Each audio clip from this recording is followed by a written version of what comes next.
Agora o nosso painel em que a gente vai poder ouvir de especialistas, ouvir das empresas. Então, quero convidar todos a focarem aqui novamente. A gente vai falar, né, sobre os fatores de sucesso da internacionalização, que faz com que essas empresas tenham chegado onde estão, o que podemos aprender com elas, o que podemos esperar também do cenário global. Então, para isso, já está aqui no palco, eu convido a continuar conosco a nossa diretora de Estratégia Global e Relações Internacionais da Fundação Dom Cabral, Viviane Barreto. Obrigada, Viviane, por estar conosco. A Viviane vai moderar o nosso painel. E já temos aqui no palco também o professor Carlos Braga. Como eu falei no início, né, o professor Carlos Braga, ele é professor associado da Fundação Dom Cabral nas áreas de economia internacional, macroeconomia, estratégia global, cenários. E ele tem uma carreira também longa no Banco Mundial, como diretor do Departamento de Política Econômica e Dívida, vice-presidente interino do Conselho de Administração do Banco Mundial e diretor do Departamento de Relações Exteriores para a Europa. Também professor convidado do IMD. Obrigada por estar conosco, professor Carlos Braga. E gostaria de convidar também para compor aqui o nosso painel o gerente de inteligência de mercado da Apex Brasil, Igor Celeste. Obrigada, Igor. O Igor tem experiência com projetos junto a diferentes governos e agências de promoção exterior de países como Espanha, Canadá, Reino Unido, País de Gales, Suíça, apoiando empresas estrangeiras em seu processo de inserção no mercado brasileiro e agora brasileiras para inserção no mercado internacional, né? Os dois movimentos. Quero chamar também aqui ao palco a Úrsula Aleixo, a fundadora e CEO da Fast Design, que é uma empresa que entrega projetos de comunicação e marketing, atua em 14 países, recebeu 4 premiações mais cedo. Obrigada por estar conosco. Úrsula tem experiência também internacionais em diferentes franquias no mercado norte-americano. E o Marcelo Ciasca, CEO da Stefanini Brasil. Obrigada, Marcelo, por estar conosco. O Marcelo tem mais de 20 anos de Stefanini. Marcelo, 15 anos no México, né, Marcelo? Experiência aí, 16 anos no México, experiência aí como Country Manager no México, 7 anos como CEO da Latam e retornou ao Brasil em agosto de 2009, quando assumiu a função de CEO Brasil. Obrigada a todos. Vivi, deixo com você, então. Muito obrigada, Lívia. Eu estou com o microfone aqui. Bom dia a todos. Parabéns aí a todos os que vêm se destacando nesse levantamento que nós temos feito ao longo dos anos. Para nós, da Fundação Dom Cabral, também é uma satisfação muito grande essa interação. E nós temos a oportunidade de aprender muito com vocês também. A internacionalização da Fundação Dom Cabral, ela também é muito importante, diria que complexa para nós. E aí, dividindo um pouco com vocês também dos nossos desafios, a internacionalização de uma escola de negócios, ela acontece muito também dentro de casa. Nós temos o desafio de trazer o mundo para dentro da Fundação Dom Cabral, para dentro do Brasil também. Por quê? Porque nós temos os executivos, todos que passam pelos nossos programas. Qual que é a expectativa? A expectativa é que a pessoa ela pode atuar aqui no Brasil, no interior do Ceará ou na China, mas ela tem que estar pronta e preparada para atuar no mundo globalizado. Então, para isso, nós precisamos cuidar de criar esse ambiente internacionalizado, globalizado para quem passa né, por um curso, por exemplo, na Fundação Dom Cabral. Então, nós temos 3 grandes objetivos de internacionalização: ser uma escola de padrão internacional, referência no desenvolvimento de mindset global e em temas que despertam o interesse internacional, porque nós também temos o objetivo de atrair alunos estrangeiros, professores estrangeiros. Então, como característica da Fundação Dom Cabral, do país, do Brasil, precisa ter um interesse específico para que a gente consiga atrair alguém para cá. E é muito importante que nós tenhamos esses estrangeiros para quê? Para trazer essa diversidade, essa riqueza do olhar que vocês conseguem nessa atuação em outros países. É tão importante. E aí um outro olhar também da Fundação Dom Cabral, que é uma responsabilidade que nós temos, é contribuir também para a internacionalização das empresas brasileiras. É interessante, bom, vocês sabem que a Fundação Dom Cabral ela é acreditada por órgãos específicos. Então, por exemplo, se a gente pegar o EQUIS, do FMD, é como se fosse a ISO da educação. Eles vêm, nos auditam e eles deixam como recomendação também que nós devemos cada vez mais fazer o que estamos fazendo aqui no dia de hoje, que é ter ações para contribuir para a internacionalização, para a abertura das empresas brasileiras. Então, entendo que vocês são parceiros nossos nesse desafio aí, que é maior do que só da Fundação Dom Cabral, um desafio de país, porque todo mundo ganha. Nós entendemos que essa abertura não é só uma fonte de diversificação de risco, por exemplo, mas também como uma fonte muito importante de inovação, de acesso a novas oportunidades, tecnologias, mitigar aí alguns riscos. E realmente eu acho que é o exercício da diversidade, né? A gente fala muito da diversidade, da inclusão hoje em dia. Eu tenho levantado bastante a questão da inclusão do estrangeiro. Como é que nós estamos incluindo os estrangeiros dentro das nossas empresas, dentro das nossas culturas? E aí nós vamos aproveitar esse painel para nós também aprendermos com a experiência de vocês. Hoje eu tenho aqui pessoas fantásticas que estão aqui conosco e eu vou convidar para a gente começar esse bate-papo o Marco Stefanini, que está nos acompanhando online, que é o Stefanini, né, nossa grande premiada aí do dia, entrando já, aquecendo esse tipo de reflexão. Marco, obrigada por estar aqui conosco. Eu queria te perguntar sobre quais foram, assim, fatores-chave que você enumeraria que levaram a Stefanini a se tornar a empresa brasileira que mais cria valor na internacionalização. Primeiro eu queria agradecer aí a Fundação Dom Cabral, né, que tem levantado essa bandeira da internacionalização, que eu acho muito bacana, que é vamos chamar assim, é uma área ainda pouco explorada no Brasil. A gente acelerou muito nos últimos 10 anos, mas como a gente tem um gap enorme em relação aos outros países, né, mesmo países latino-americanos, né, nós somos sempre fomos muito mais internos. Então, eu queria agradecer aí vocês, tá, por esse trabalho. Na verdade, assim, eu sempre, para você atingir um determinado objetivo, você tem que ter uma somatória de fatores, né? O primeiro, eu acho que é uma visão de longo prazo. A internacionalização não é para qualquer um, né? Exige, é uma maratona, né? Onde você, no início, você colhe menos frutos do que você espera. Não quero desanimar ninguém, mas a gente tem que enfrentar a realidade, porque você vê dentro do cenário brasileiro algumas empresas também que iniciam precocemente, sem estar preparados e, obviamente, depois acaba desistindo do processo. Então, o primeiro é uma maratona. Você tem que estar preparado, uma visão de longo prazo, né?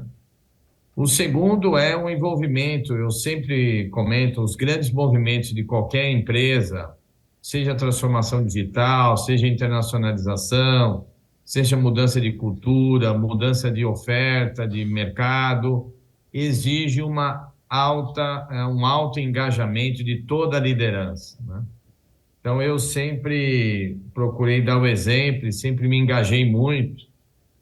E nos primeiros anos eu fazia às vezes as contas e pensava assim que, do ponto de vista financeiro, não valia a pena, porque o tempo que eu gastava no exterior eu poderia gastar aqui no Brasil, investir no Brasil e ter um retorno mais rápido. Hoje, obviamente, minha visão é totalmente inversa, né? A gente persistiu e hoje o retorno, com certeza, dentro só das Stefanines, o exterior representa 65% e do grupo mais de 50%. Então, esse é o segundo ponto de visão de longo prazo, persistência. O terceiro é ter uma visão muito forte de customer centric, né? Realmente, se customer centric, você ouvir o cliente, estar próximo do cliente é importante no Brasil, imagina fora, que é uma cultura diferente, um mercado diferente. Então, esse é um outro ponto. O quarto é ter um mindset que hoje a gente chama de digital, e antes a gente chamava mais empreendedor ou flexível, de você ir corrigindo os seus rumos, o seu caminho ao longo do tempo de maneira rápida, né? Porque muitas vezes não, você sempre tem um aprendizado muito forte, né? Então, isso também é um ponto importante, né? Então, o que eu chamo de resiliência aqui, tá? Agora, eu queria passar uma palavra de apoio, assim, de visão positiva, que eu acho que vale a pena, além do que, obviamente, o mercado mundial é mais de 50, 60, 70 vezes maior que o mercado brasileiro, ou seja, o mercado é enorme, né? Que a gente tem à nossa disposição para atacar, apesar de todas essas dificuldades e esses desafios. E o segundo, você também cria, né, um DNA dentro da empresa, mais de qualidade, de ter contato com outras culturas, outros modelos, que você, por um lado, você vai apreciar e vai reforçar uma série de pontos positivos que você tem na tua própria operação no Brasil, mas, ao mesmo tempo, você aprende muito com as operações no exterior. Então, é um processo de aprendizagem, desculpa, da empresa é enorme. Então, isso também tem igual valor, tá? Então, desculpa a resposta longa aí. Não, imagina, obrigada, ô Marco. E aí depois já estou aqui te ouvindo e pensando aqui, né, no grande desafio de manter esse equilíbrio aí de longo prazo e curto prazo nas empresas, porque realmente demanda, vamos dizer assim, uma decisão firme e coragem para fazer essa escolha, como vocês fizeram na Stefanini, e você tem hoje uma parte tão importante do faturamento vindo de fora, além de todos os benefícios que você colocou aqui para nós. E aí eu vou convidar também para falar um pouco mais da Stefanini, o Marcelo Ciasca, como Lívia apresentou, é o CEO da Stefanini Brasil. E aí, Marcelo, conta para a gente quais que são as perspectivas de expansão da Stefanini e como que a transformação digital ela tem contribuído, né, para o crescimento da empresa no Brasil e no exterior. O Marco tocou aí um pouquinho, conta para nós como é que isso aí está se desenrolando. Legal, Viviane. Bom, acho que o Marco já levantou a bola aí, né, para eu chutar aqui, mas a empresa, até pelo que o Marco comentou, é uma empresa que tem no DNA o crescimento, né? Eu acho que esse é um aspecto muito importante. A gente tem... eu gosto de falar que eu estou há 22 anos na empresa, né? Quando eu comecei, a empresa acho que tinha 2.000 funcionários. Hoje nós temos 32.000 funcionários, né? Então, ela cresceu bastante. Nós estamos em 32 países e hoje o Marco acaba de anunciar aí, em primeira mão, uma nova aquisição na Itália, né? Que a gente acaba de comprar uma empresa na Itália, expandindo no mercado italiano e também no mercado europeu. Então, as expectativas de crescimento elas são constantes, né? Eu acho que isso daí nunca deixou de existir, seja um crescimento orgânico, que é parte do nosso DNA, seja o crescimento através de M&A, através de aquisições, que é o que a gente vem fazendo, mas principalmente para criar, não só para expansão internacional, e sim para criar um ecossistema de inovação que nós temos hoje, um ecossistema muito forte de inovação, que vem justamente na segunda pergunta que você fez, relacionada à transformação digital, né? Hoje a Stefanini é uma empresa de tecnologia, mas que, através dessas aquisições, desse ecossistema que nós criamos, de mais de 32 empresas, atuando em diversas áreas voltadas para o negócio dos nossos clientes, a gente tem condição de ajudar os nossos clientes na transformação digital deles. Então, são mais de 32 empresas que já fazem parte desse grupo, além da Stefanini Consultoria, que o Marco comentou, né? Está dividido em 4 grandes regiões. E essas empresas elas estão ajudando também no crescimento internacional, porque muitas dessas áreas, desse foco de atuação que nós temos aqui no Brasil, que a maioria delas está aqui no Brasil, né? Hoje saiu da Itália, mas a grande maioria, está no Brasil. E elas têm um foco em transformação digital, principalmente, né? Ajudar o cliente a transformação do negócio dele usando a tecnologia para isso. Então, nós temos empresas que já estão expandindo também, porque o nosso modelo de aquisição é um modelo onde o fundador, normalmente, ele continua na operação. Então, a gente dificilmente compra, são poucas as empresas que a gente compra 100% das ações dessa empresa. Então, sempre mantém uma participação minoritária e faz com que o cara que conhece do negócio, porque a gente vende muito serviço, né? Nós vendemos pouco produto. Como a gente vende serviço, a gente precisa da capacidade do ser humano, da capacidade do intelectual e de fazer negócio daquelas pessoas que começaram aquele negócio. Por isso que a gente está comprando conhecimento, né? Então, isso ajuda muito na expansão e na atuação em negócios, que era uma coisa que a gente tinha menos. A gente sempre atuou muito em TI, e agora a gente atua muito em negócios, né?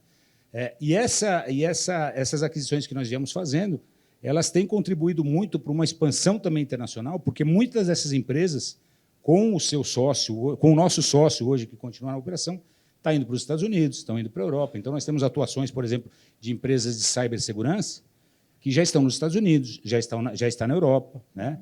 Na América Latina. Então, empresas de analytics, por exemplo, que também já está indo para os Estados Unidos, já está indo para a América Latina. Então, nós temos muitas empresas hoje que têm contribuído não só para o crescimento da empresa, mas também para realmente a atuação em negócios e na transformação digital dos nossos clientes. Parabéns, incrível. E escutar o Marco e o Marcelo aqui é meio que navegar em cada uma das dimensões do modelo de criação de valor internacional que Lívia e Flávia apresentaram, né? A importância de se planejar bem em cada uma daquelas dimensões, porque você comentou sobre a questão da própria gestão do conhecimento também. Qual que é a estratégia? Eu compro a empresa inteira, não compro, eu mantenho? E são diversos elementos, tudo acontecendo ao mesmo tempo. Desculpa te interromper, Viviane, mas na internacionalização tem um ponto que é muito crítico, né? Que é a cultura, né? Eu acho que isso, ainda mais no nosso caso, que a gente lida com serviços, né? A gente vende confiança para o nosso cliente, e para você vender confiança sem conhecer a cultura local é extremamente complicado. O início da nossa operação internacional não foi mil maravilhas, né? Foi o que o Marco falou, que a gente teve problemas no início, ele foi bastante tranquilo aí na resposta, mas na prática nós tivemos muitos problemas, né? Eu praticamente fui cobaia dessa internacionalização em 2004, quando eu fui para o México, e conhecer a cultura, saber como o mexicano, na época, trabalha, como que o cliente entende, é uma coisa difícil. Então, isso aí foi parte importante. Isso aí é aquela história, tá? Às vezes as situações mais difíceis para a gente vivenciar, depois elas talvez são as mais tranquilas ou divertidas de se contar. Viram piadas, né? Depois, viram anedotas. Piada, mas é o desafio. Ô, Viviane, né? Oi, daqui a pouco tem que sair, mas eu lembrei agora, né? O Ciasca, quando foi para o México, a gente já estava uns 3 anos lá e não andava, né? Tinha 5 pessoas, né, mano? Tinha 5 pessoas, né, Ciasca? O Antônio, que foi para os Estados Unidos, a gente falava que ele foi com o cartão de crédito, realmente, né? Porque não tinha um cliente, não tinha nada, né? Ele começou do zero, né? Então... Ele foi melhor que eu, porque eu não fui nem com cartão de crédito. E cabe aqui, você foi com família, né, meu amigo? Eu fui com família. coragem, decisão, é interessante isso. Na verdade, assim, nós, no primeira parte, né, que foi, 95 foi Argentina, de 2000 a 2010 ali, a gente foi uma grande expansão, mas bem geográfica, bem greenfield, ou seja, do zero. Então, a gente estava em 17 países, mas o percentual do internacional dentro da empresa era pequena, tipo 8, 9%. Aí depois a gente somou as aquisições ali entre o final de 2010 e 2013. Aí a gente deu um salto e depois a gente voltou na expansão orgânica, né? Então, um pouco dessa história, tá bom? Obrigado aí, Viviane. Marco, muito obrigada pela sua participação, por ter conseguido colocar e conciliar a agenda para estar aqui conosco virtualmente. Super obrigada. Obrigado, abraço. Bom evento para vocês. Parabéns e parabéns aí, obrigado pelos vários prêmios. Estamos muito orgulhosos aqui. Obrigado. Isso aí. Tá bom? Bom, pessoal, então é coragem, é desbravar, é ter coragem de correr o risco aí de vou abrir mão um pouquinho do curto prazo para investir no longo, aquelas coisas todas que são dolorosas no dia a dia para nós assumirmos, né? E isso independe do porte da empresa. A gente está vendo aqui Stefanini e eu estou ansiosa para ouvir a Úrsula, super premiada, para contar para a gente um pouco aqui. Úrsula, né, como o Lívia apresentou, é CEO da Fast Design. E aí a gente tem um perfil um pouco diferente, que é uma empresa de pequeno porte e altamente internacionalizada. E temos aí uma mulher na liderança da empresa. Úrsula, eu queria te pedir para compartilhar conosco, para contar um pouco sobre quais aí foram os fatores de sucesso que levaram a Fast Design a ser reconhecida, né, como a startup que mais cria valor na internacionalização. A que se deve esse sucesso? Obrigado, em primeiro lugar, por estar aqui, uma honra. Muito obrigada pelo reconhecimento também. Então, a Fast Design é uma empresa que ela nasceu com foco na internacionalização. O que a gente faz, principalmente, é exportar o talento brasileiro, que é o talento criativo, que ele é muito reconhecido fora do Brasil. Então, através da nossa plataforma, né, o que a gente faz, a gente monta times de profissionais, levando em consideração muito a diversidade, né, a gente faz a gestão desse time, criando essa oportunidade e essa ponte para esse talento fora do Brasil. Então, a gente entrega produtos de comunicação e marketing para os departamentos de marketing e as agências de publicidade.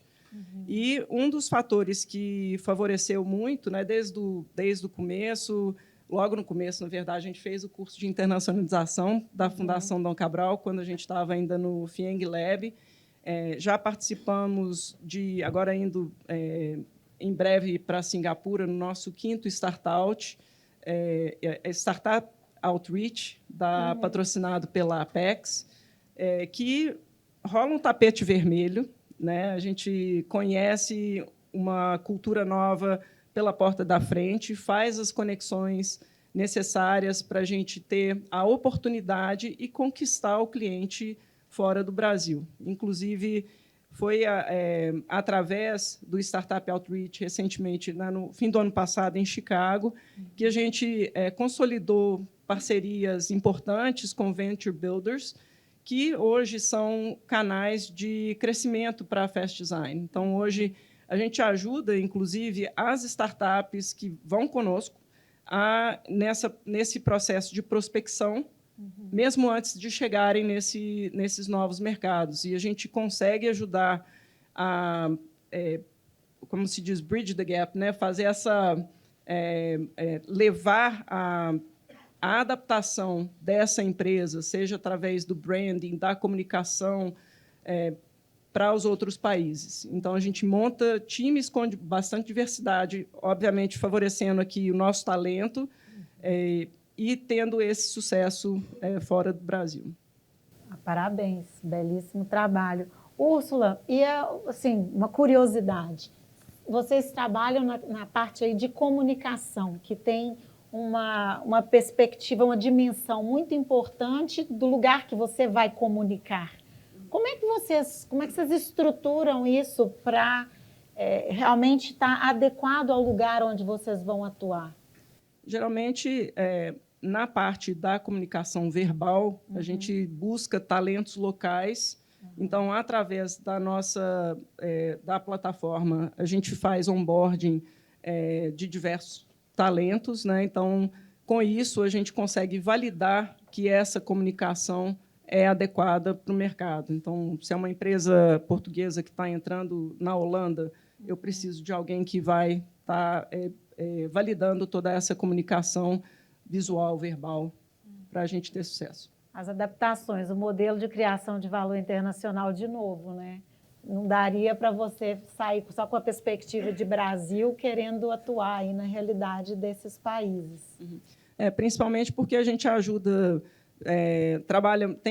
temos um excelente fit com essas empresas, até inclusive de base tecnológica, né? Um dos nossos clientes que a gente trabalhou durante muito tempo, a Gympass, que estava com produção de peças em 16 idiomas, toda a campanha, né? Então, centenas de peças replicadas, e a gente fazia toda essa adaptação. Excelente, parabéns. Fazendo essa adaptação, isso é mais valor ainda para o cliente, né? Você conseguir ter um fornecedor que consegue se adequar aí para a comunicação nesses diferentes países. Com certeza. Excelente. Bom, então temos oportunidades aí para pequenas, médias, grandes, para todo mundo.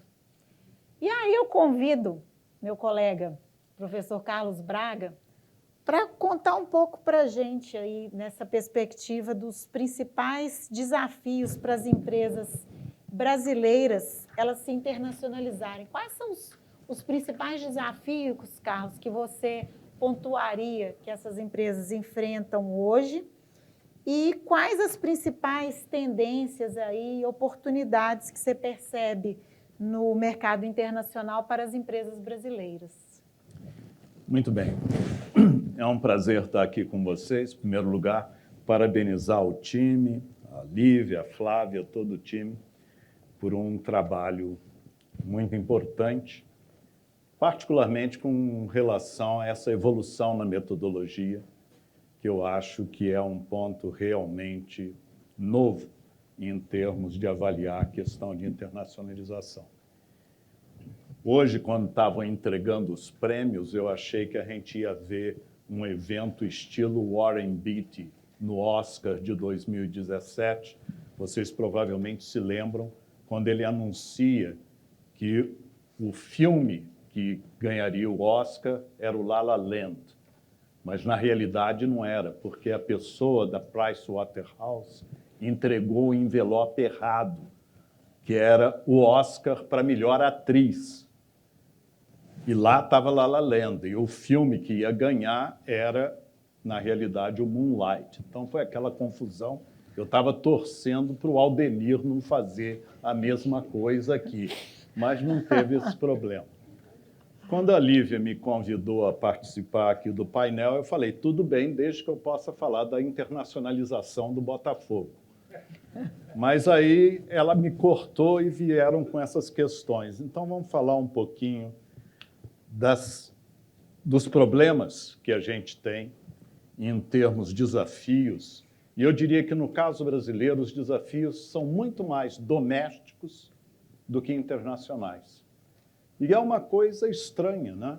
O Brasil é o único país do mundo que tem o nome de uma commodity, né? Brasil, do pau-brasil. Quer dizer, nós, desde a nossa origem, estivemos intensamente envolvidos no comércio internacional.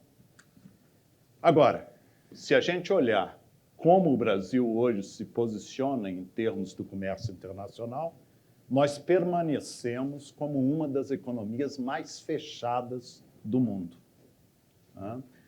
Se a gente compara, por exemplo, com os BRICS, se a gente olha apenas exportações mais importações de bens, não estou incluindo serviços nesse caso, na média, entre 2010 e 2021, a proporção brasileira foi, com relação ao PIB, algo da ordem de 21%. Se vocês querem ficar felizes, melhor do que a Argentina, mas melhor que Mianmar, melhor do que Coreia do Norte. Mas nós perdemos para todos os outros BRICS. Por exemplo, no caso da Rússia, é 39,6%. No caso da Índia, 33,4%. No caso da China, 37,4%. No caso da África do Sul, algo como 52%. E como é que a gente explica isso? Na Fundação Dom Cabral, nessa iniciativa que foi mencionada, Imagine Brasil, a gente vem trabalhando sobre aspirações para a sociedade brasileira. E uma coisa que é muito clara em termos do futuro da economia brasileira é que, a menos que a gente consiga aumentar a produtividade do trabalho na economia brasileira, as nossas aspirações vão continuar a ser aquela velha história do país do futuro. Porque a produtividade do trabalho do Brasil, de 1950 até 1980, cresceu da ordem de 4% ao ano. Nesse período, o Brasil estava entre as 13 economias que mais cresciam no mundo. Apenas o Japão cresceu mais rapidamente do que a gente. Nesse período, por um período de mais do que 20 anos, a gente cresceu acima, na média, de 7,5% ao ano. Desde a década de 80, a situação mudou. Todos nós sabemos, dívida da crise, hiperinflação, e com isso, desde então, a produtividade do trabalho no Brasil vem crescendo abaixo de 1% ao ano. E o moral da história é o seguinte: o crescimento do PIB, no final das contas, é a composição do aumento da força de trabalho e o aumento da produtividade do trabalho. O aumento da força de trabalho, infelizmente, nós já estamos chegando ao final do nosso bônus demográfico.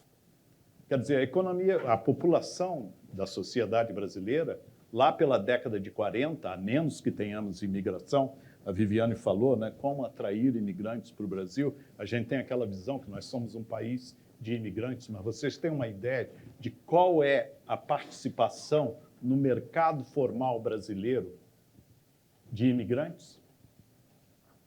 Menos de 1%. Nós, de novo, somos uma das economias mais fechadas do mundo. E por que disso? Contrariamente ao DNA da Stefanini, porque no DNA da sociedade brasileira, dos políticos e da sociedade, eu diria de uma maneira geral, nós tivemos aquela impressão associada ao período de industrialização por substituição de importações, que o mercado brasileiro era grande o suficiente, que a gente não precisava se preocupar com o resto do mundo. E por um período isso funcionou, realmente, é um grande mercado.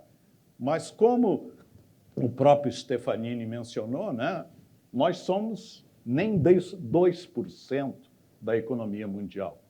Né? Então, na realidade, a menos que a gente olhe para o resto do mundo, nós estamos perdendo muitas oportunidades. E aí vem de novo, qual é o grande desafio? Bem, o grande desafio, se a gente olha, por exemplo, o ambiente de negócios, a complexidade do nosso ambiente de negócios, o Banco Mundial, quando eu estava lá, mas até recentemente, fazia um relatório todo ano que se chama Doing Business. Em 2020, que foi a última vez que esse relatório foi publicado, o Brasil estava na posição 124 entre 190 economias. A dificuldade, a complexidade de fazer negócio no Brasil.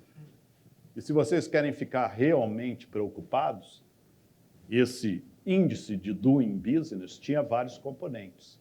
Um dos componentes era a questão do sistema tributário. O nosso sistema tributário era classificado como número 184 entre 190 economias. Venezuela era pior do que a gente, mas dá para vocês sentirem o problema, né? E por isso, esse DNA voltado para dentro e a complexidade tornam um ambiente difícil para a internacionalização. E aí vem a pergunta, mas como é que você explica empresas como a Stefanini e tantas outras, vocês que estão aqui? E aí a gente pode mencionar com certeza o seguinte: as empresas que se dão bem na economia brasileira têm tipicamente 3 características, apesar dessa complexidade do ambiente de negócio. Característica número 1, atenção à inovação.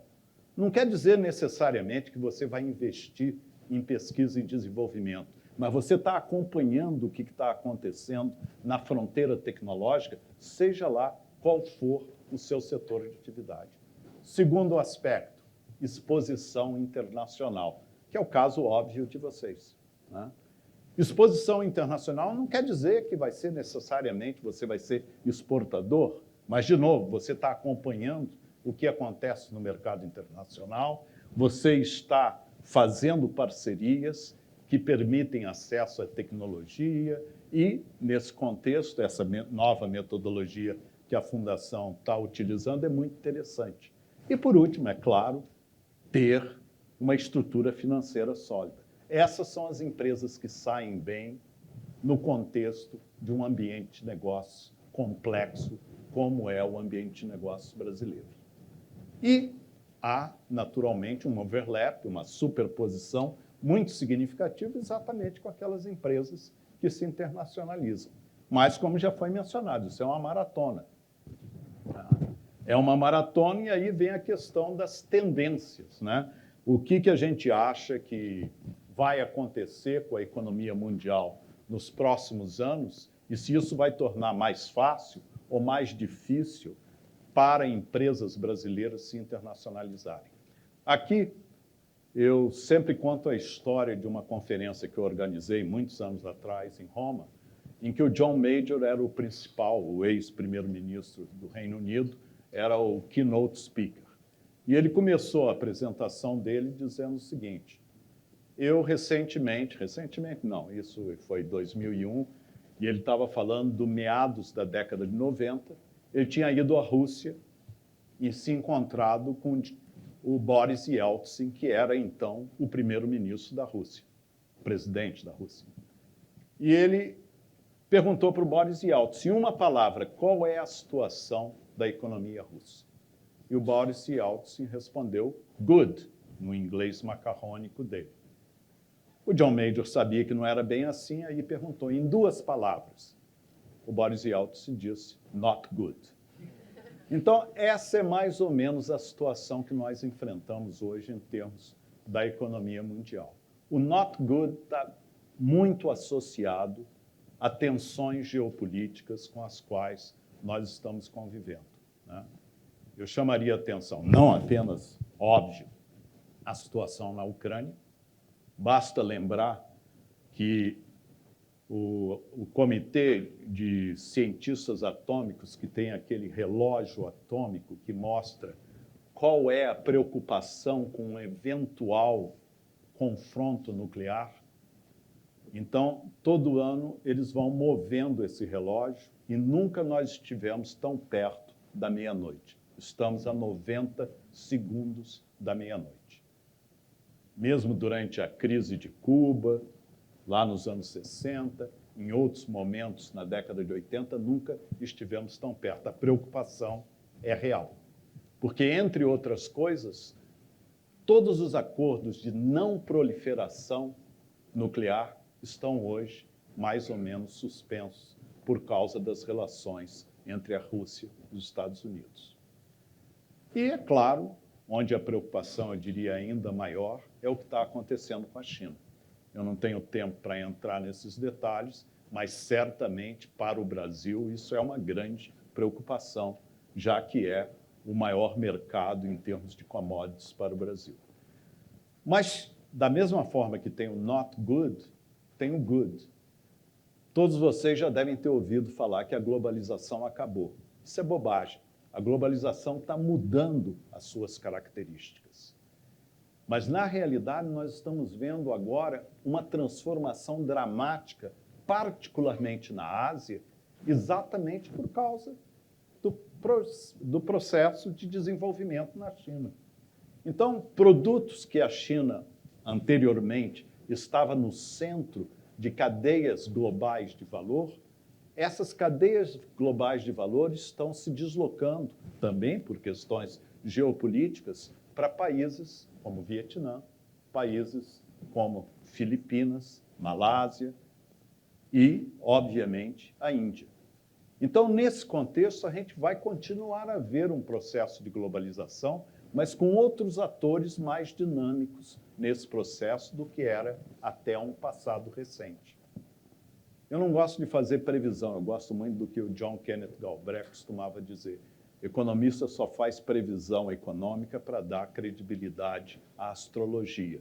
Mas existem 3 coisas que eu acho que são certamente marcas do futuro. Uma é que a questão da segurança alimentar vai continuar a ser cada vez mais importante para a economia mundial. E nessa área nós estamos muito bem posicionados.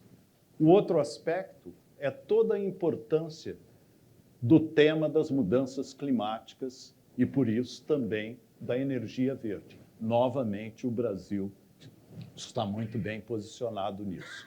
E, por último, a questão da mudança digital. A transformação digital certamente é algo que está acontecendo e vai continuar numa velocidade dramática. Nessa área, a despeito da Stefanini, infelizmente o Brasil não está muito bem posicionado. A questão da formação do nosso capital humano nessa área ainda deixa muito a desejar. Por último, se mencionou a questão da cultura. Cultura, sem dúvida nenhuma, é um papel fundamental para qualquer empresa que esteja interessada em internacionalização. Eu dou aulas no Colégio do México, eu conheço bastante os mexicanos, e também na Suíça. 2 culturas bem diferentes, eu posso te garantir. Mas, certamente, há uma coisa que a gente, no Brasil, tem que certamente é uma vantagem comparativa, o nosso senso de humor.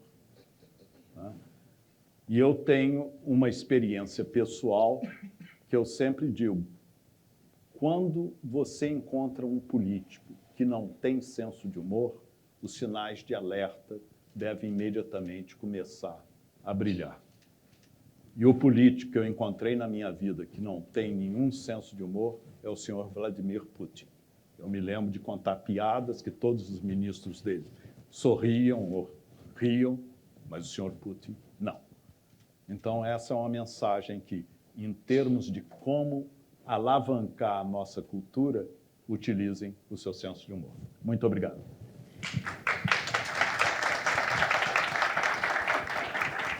Carlos, obrigada. Estava preocupada com o not good, ainda bem que tem um good, né? Que tem as coisas aí para a gente fazer, as oportunidades.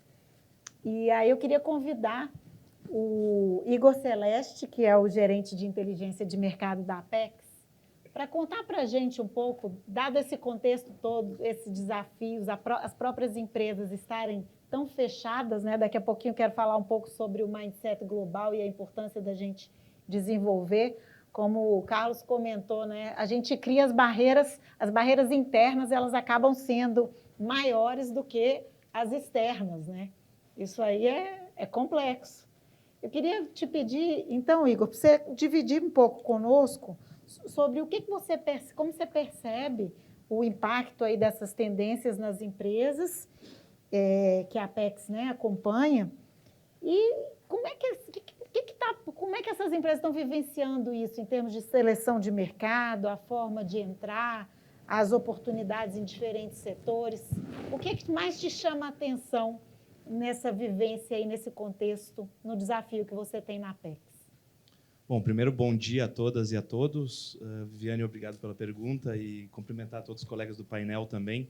Eu queria primeiro falar rapidamente sobre a Apex Brasil. Foi sempre muito bom receber de uma empresária uma menção à agência, né? A agência tem como foco a promoção de exportações e atração de investimentos. Nós atendemos 15 mil empresas anualmente. A Clarissa, com certeza, com muito mais maestria, vai poder apresentar a Apex mais à frente. mas eu queria nos colocar à disposição. Costumo falar que a Apex existe pelas empresas e para as empresas, né? As empresas são nossa fonte de financiamento e as empresas são nossa fonte de propósito. Então, eu queria cumprimentar todos os empresários e empresários aqui presentes, são o centro da nossa existência. E assinar embaixo aqui o que o professor Carlos mencionou sobre a internacionalização. A internacionalização, hoje, ela já não é mais uma opção, ela é uma questão de sobrevivência para as empresas brasileiras. E, talvez, nos próximos 50, 100 anos, seja talvez a grande fronteira que o Brasil precisa atravessar para conseguir chegar, talvez, entre as 5 maiores economias globais, que eu acho que é uma posição que muito nos honraria, né? E o desafio da internacionalização ele é grande e vale muito o destaque, e aí parabenizar também a pesquisa da Fundação Dom Cabral. É uma pesquisa que é feita desde 2006, é a 16ª edição, e ela é muito tradicional, por isso a Apex ela fez questão de patrocinar e apoiar essa iniciativa, porque a internacionalização ela é central para o nosso desenvolvimento. Por que ela é central? Vamos pensar um pouquinho, trazendo aqui alguns números que já foram rapidamente mencionados pelo professor, mas eu acho que vale destacar novamente. O Brasil ele representa hoje 2,3% do PIB em paridade de poder de compra no mundo. 2,3%. E o Brasil ele foi muito bem sucedido ao longo da sua história, especialmente no século XX, na atração de investimento direto. Foi parte central do nosso movimento de desenvolvimento por substituição de importações. E o Brasil hoje ele é o 5º maior destino de investimentos diretos no mundo. Hoje o Brasil ele é G4. O senhor mencionou aqui o seu Botafogo. O Brasil ele é G4 quando a gente fala em destino de investimento direto. O Botafogo é G1. Mas o Brasil ele já está num posicionamento, em termos de atração de investimentos, muito estratégico. Ele disputa com grandes mercados. Ele só ficou atrás de Estados Unidos, China, Singapura, que é um mercado impressionante do ponto de vista de ambiente de negócios, Reino Unido. Então, nós estamos muito bem posicionados, porque nós somos uma economia muito, muito resiliente. Nós somos a 8ª maior economia do mundo. Vale destacar isso. Mas, quando a gente pensa em market share, então a gente falou lá, 2,3% do PIB global, mais de 2% da atração de investimentos no mundo. Mas o nosso market share nas exportações globais é de 1,2%. Aí a gente ainda tem um desafio muito grande. Aí eu acho que a gente ainda está na 2ª divisão. Ele é um grande desafio que a gente precisa vencer nos próximos anos. Nós temos 1,2% de market share, muito concentrado nas grandes commodities e na nossa competitividade em bens, especialmente na soja, nos minérios, no petróleo. Mas nós temos esse desafio de diversificar as nossas exportações e aumentar o valor agregado. Quando a gente pensa na Stefanini, na Fast Design, a gente está falando em serviços, valor agregado. Por exemplo, né, um dado que a UNCTAD lançou nesse primeiro trimestre de 2023, o comércio internacional de serviços cresceu 2,8%, enquanto o de bens cresceu 1,9%. Sistematicamente, o comércio internacional de serviços ele é um comércio internacional que tem muito mais dinamismo do que o comércio de bens.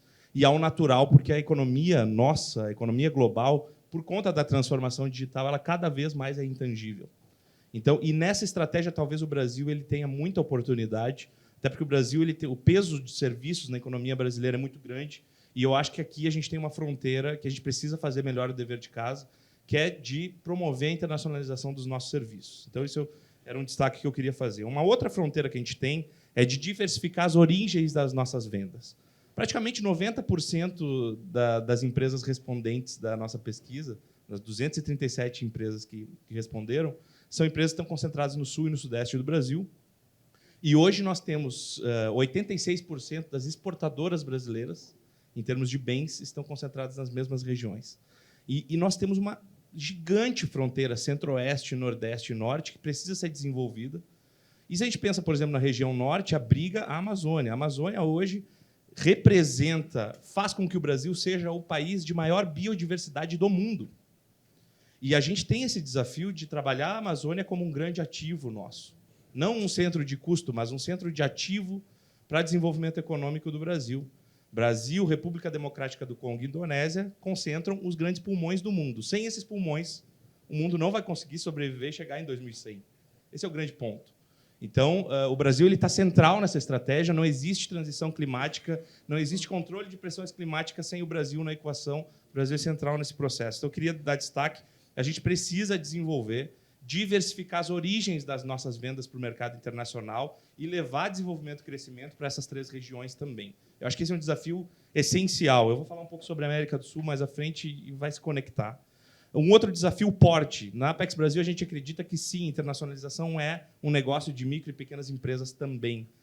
Aqui na pesquisa, 25% das empresas eram micro e pequenas empresas. Na exportação brasileira, nós temos hoje 30 mil exportadores. CNPJ, 14 exportadores no Brasil. Desses 30 mil, 10 mil são empresas, micro e pequenas empresas. 10 mil empresas. Só que elas só representam 2%, menos de 2% do que o Brasil vendeu em termos de valor para o mundo. Naturalmente, o valor das micro e pequenas empresas não é grande em termos representativos, mas ele precisa ter mais share em termos de vendas para o Brasil. Então, a relevância das micro e pequenas empresas também nos processos de internacionalização é decisivo e a gente tem um grande foco nisso. Mais da metade dos clientes da Apex Brasil são micro e pequenas empresas e a gente está aí tentando incutir nas empresas o papel central da internacionalização nos processos de negócios. Então, acho que trouxe aqui alguns elementos mais basilares para a gente discutir internacionalização do Brasil. Vamos falar sobre mercados, né? E na pesquisa também tem um destaque muito grande para a América do Sul. A América do Sul tem que ser prioritário, é o nosso entorno estratégico e é o nosso entorno onde a gente vem perdendo participação nas importações da América do Sul nos últimos anos. Ela representa hoje 13% das vendas do Brasil. Majoritariamente, os nossos bens de valor agregado se destinam a essa região. E a gente precisa ter um reposicionamento estratégico nessa região para o nosso sucesso. Nós fazemos fronteira com dos 12 países da América do Sul, a Guiana Francesa é um território, mas dos 12 países da América do Sul, nós fazemos fronteira com 10 deles.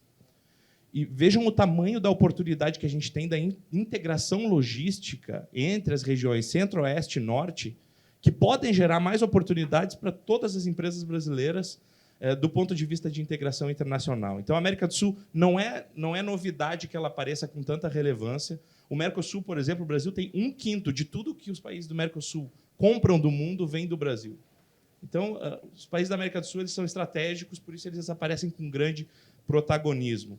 América Central e Caribe são mercados bem dinâmicos. O Brasil tem uma penetração nesses mercados interessante, mas aqui a gente tem o dever de casa de promover mais acordos de livre comércio com esses mercados. Isso também é, digamos assim, uma marca da nossa falta de internacionalização, o fato da gente não ter conseguido evoluir com mais acordos de livre comércio ao redor do mundo. Essa visão muito para dentro, uma visão muito protegida.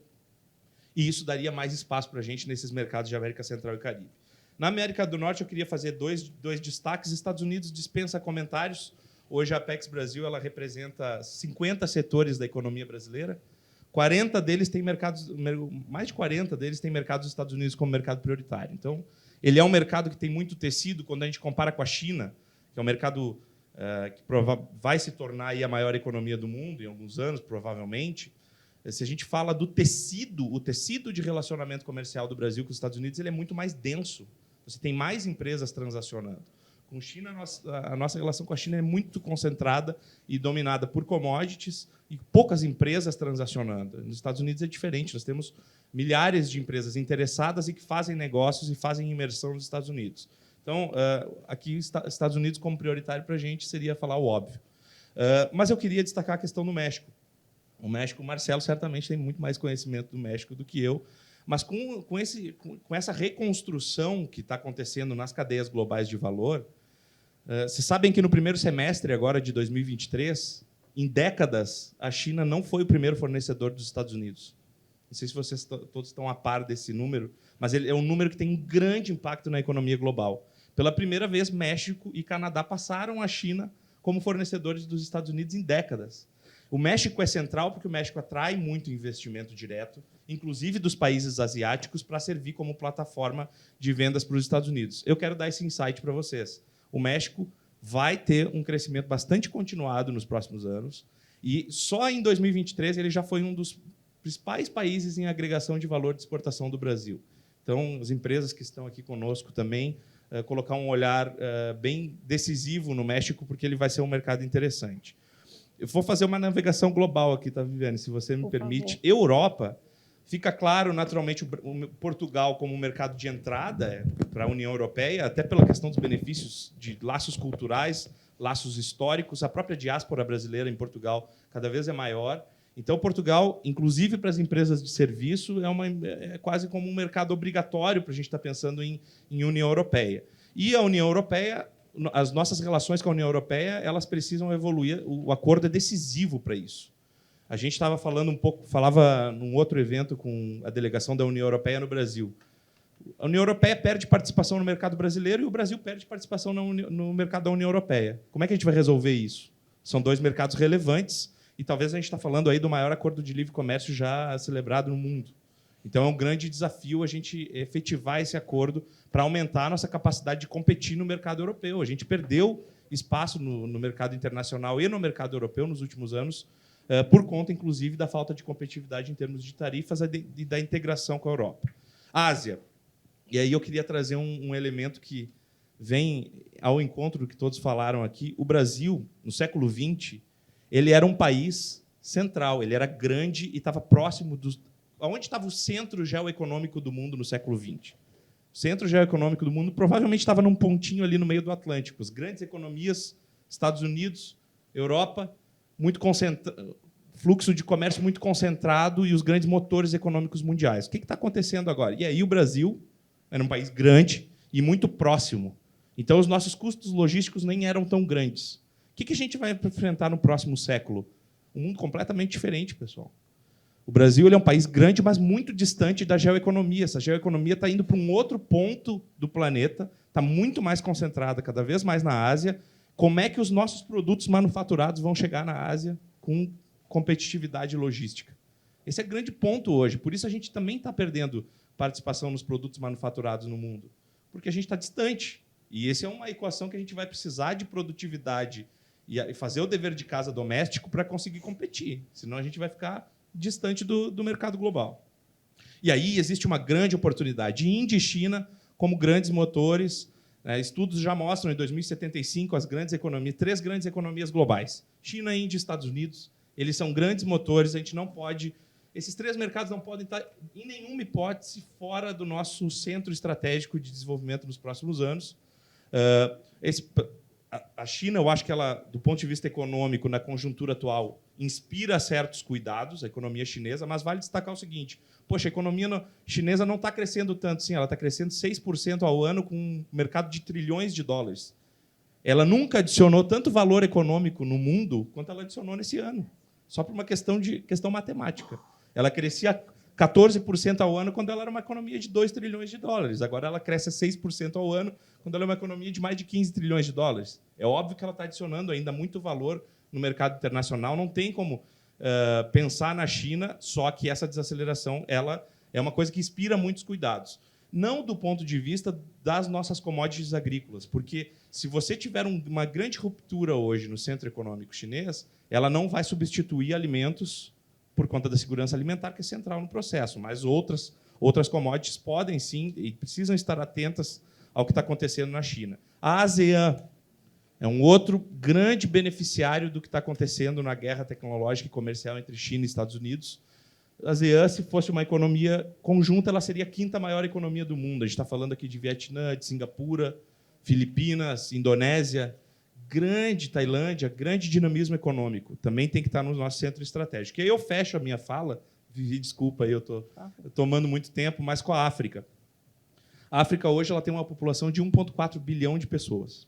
Em 2100, a África vai ter 4,2 bilhões de pessoas. Essa população vai triplicar. E a gente precisa trazer soluções de segurança alimentar, soluções de serviços, soluções industriais para esse mercado, porque ele é um mercado que vai ter um grande bônus demográfico e a gente precisa estar atento a isso. E sem financiamento e sem uma relação ganha-ganha, a gente não consegue ter inserção na África. Só para fechar, financiamento é decisivo. Hoje, os grandes países que competem internacionalmente, eles têm financiamento competitivo. E eu falava com um dos empresários no início do nosso encontro, qual é uma das grandes dificuldades que as empresas têm hoje para ir para fora. Eu diria que um dos aspectos mais decisivos é crédito e financiamento.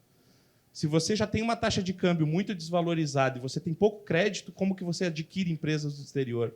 Certamente esse é um fator que pode estar inclusive gerando desafios para a própria Stefanini, por exemplo, entre outras empresas.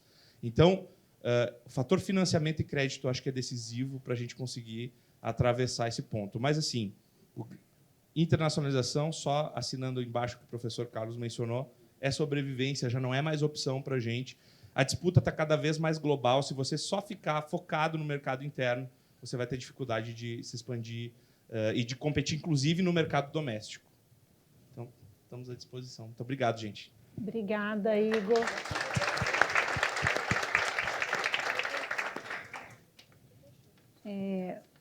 Eu achei muito importante a sua colocação, a sua apresentação, Igor, e aí eu divido com vocês aí uma reflexão também sobre os comportamentos para a internacionalização. Internacionalização não é mais opção, né? É sobrevivência. E o quanto o Brasil realmente ainda continua tão fechado. E quando a gente fala, quem é o Brasil? O Brasil é o coletivo das pessoas que aqui estão. E quando nós vemos, por exemplo, vamos falar de países vizinhos, né? Naturalmente, a gente começa por quem está mais perto. Vocês já perceberam que quando acontece algum fato na Colômbia, por exemplo, liga na Rede Globo, vê quem vai cobrir aquele fato. É o Ariel Palacios, que está lá em Buenos Aires. Não é uma pessoa que está aqui em São Paulo, que às vezes é equidistante ou talvez a gente esteja até mais perto de onde aconteceu. Mas a gente acaba não tendo propriedade para falar de quem está aqui perto. E aí tem a questão do idioma também. Há uns quase 10 anos, eu fiz a minha dissertação de mestrado e ela focou na internacionalização de escolas de negócio. E eu tive como objeto de análise, naquele momento, a Fundação Dom Cabral. E eu analisei 10 anos de projetos, lá no Antigamente. E eu tinha 2 questões que eu queria investigar. Quais são as barreiras à internacionalização? E segundo, essas barreiras elas mudam ao longo do tempo? Sabe o que eu identifiquei nesse estudo aí de 10 anos longitudinal? Que, reforçando o que o Carlos comentou, as maiores barreiras à internacionalização elas eram internas.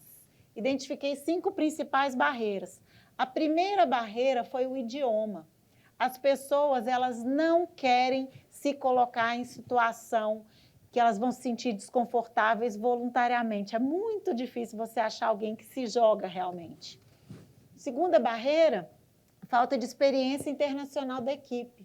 Terceira barreira, falta dos processos para que aquilo ali gerasse aprendizado. Eu preciso aprender o ano 1, com o ano 2, com o ano 3, enfim. A quinta barreira identificada foi a concorrência internacional, ou seja, a gente criava uma confusão tão grande dentro de casa que o que está acontecendo no mercado a gente nem olha.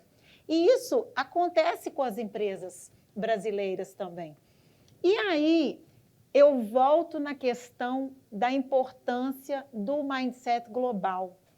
Nós já temos todos esses elementos aqui diagnosticados que justificam por que nós somos tão fechados, representamos tão pouco aí do comércio internacional, e fico pensando em como a gente pode fazer para contribuir efetivamente, em grande escala, para mostrar para o Brasil que o mundo acontece também fora das fronteiras. E eu queria deixar aí esse espaço também, queria perguntar, tanto para vocês na Stefanini, tanto na Fast Design, o que vocês fizeram que foi tão bem sucedido em fazer com que as pessoas corressem esse risco, elas se colocassem de forma confortável nesse desconforto, porque o que a gente está vendo é que essa internacionalização, ela demanda um decisor que queira correr esse risco, mas ela precisa de uma equipe, vamos voltar lá no modelo de criação de valor internacional,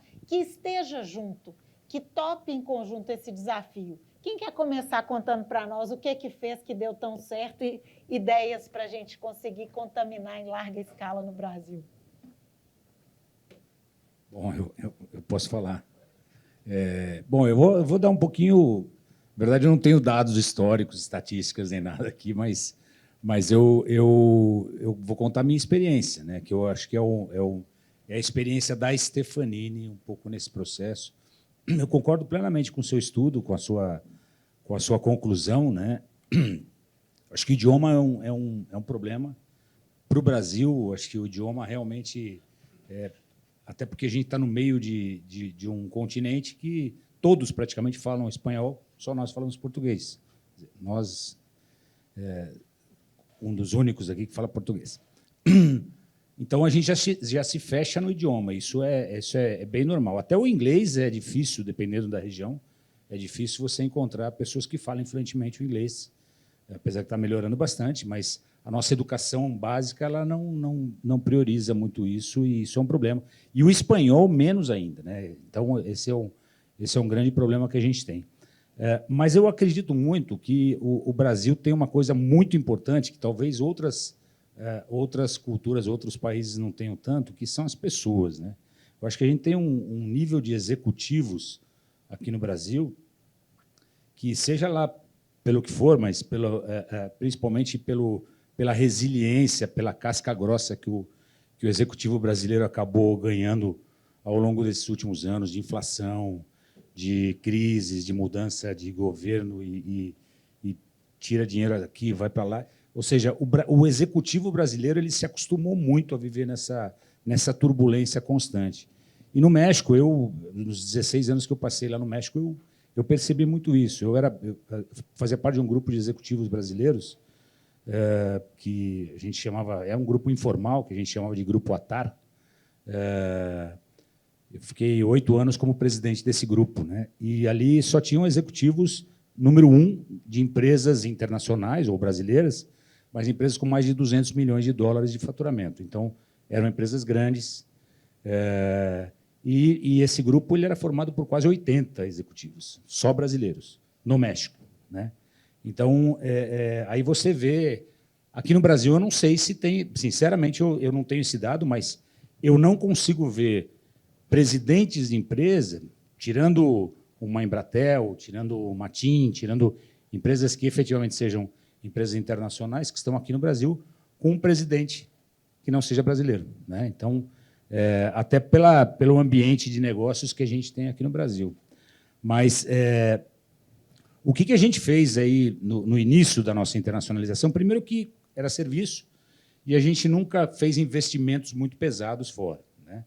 Os nossos investimentos sempre foram pequenos e a gente crescia realmente de acordo com projetos que iam acontecendo.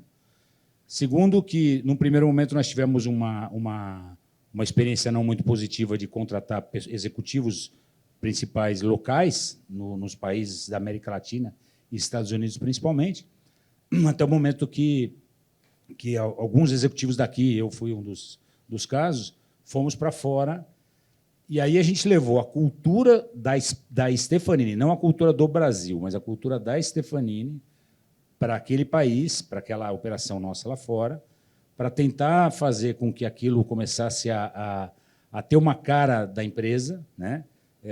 Com a nossa cultura, mas o restante das pessoas eram todos locais. Sempre a gente fez questão de que as pessoas deveriam ser locais todo o tempo. Eventualmente, em uma ou outra operação, nós tínhamos pessoas daqui do Brasil. Então, a gente conseguiu fazer, eu acho que da chave do sucesso dessa internacionalização, inicialmente, agora mudou um pouco, né?